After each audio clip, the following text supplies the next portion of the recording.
Hello everyone! In the previous video, we painted these adorable little bunnies, and now it's time to turn them into cards.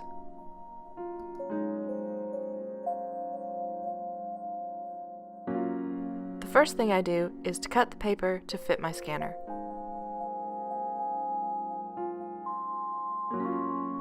And then I scan the image onto my computer.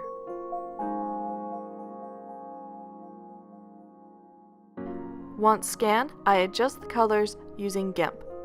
Really, any photo editing program will work for this step, but GIMP happens to be the one I have on my desktop at the moment.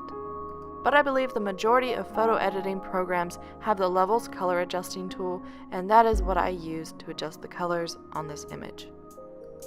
Next, I create a new canvas that is 4.25 or 4 1/4 inches by 5.5 or 5.5 inches. Then I copy and paste each bunny onto their own layer.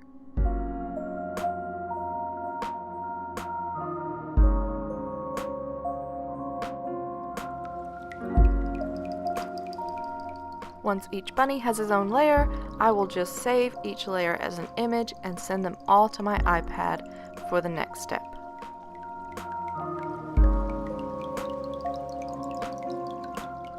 Now it's hard to see on camera, but there are a few little colored pencil marks left around the edges, and I want to clean those up. So I create a new layer and select the pencil brush. Then I simply go around the edges, covering up any orange marks with white. You could simply select the eraser tool and erase around the outline, but this step will help us put a background on the card later.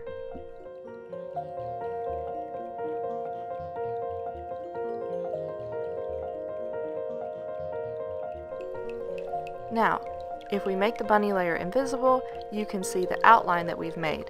Now you can color fill everything outside of the bunny white.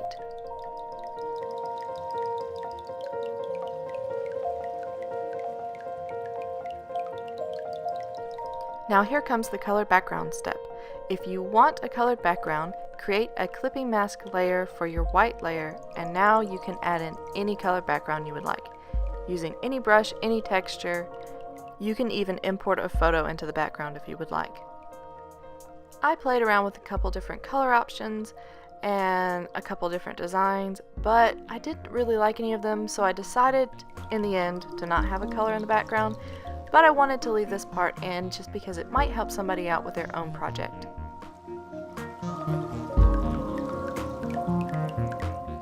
And for the final step, it's back to GIMP. To turn these into cards, we need an 8.5 by 11 canvas. I went ahead and made one, and now I will copy and paste the bunnies onto this page. Now for the cards, you will only be able to get 2 per page, so you'll end up with 3 pages if you have 6 different designs like I do. You want to copy and paste each of the bunnies onto this 8.5 by 11 canvas and line them up with the right hand side. One on the top and one on the bottom.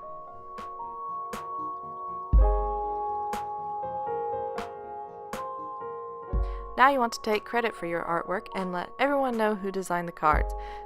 Select the text tool and type in your artist's signature and any other information you want on the back of your card. This we will line up on the left-hand side of the canvas. You can center it if you want, but I prefer mine a little closer to the bottom. Now save each of your card sheets and simply print them out.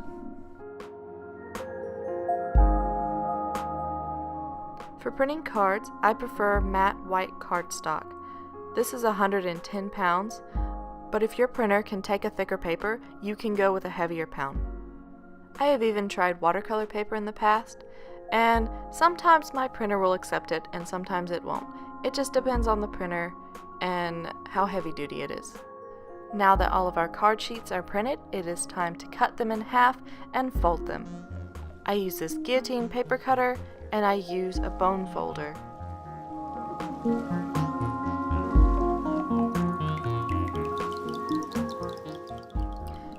I hope you enjoyed today's video. I hope it was fun and informative. If you have any questions, feel free to leave them in the comments. Leave a like and subscribe if you want to see more. And check out the links to my other social media in the description box below. I hope you have a great day. Bye.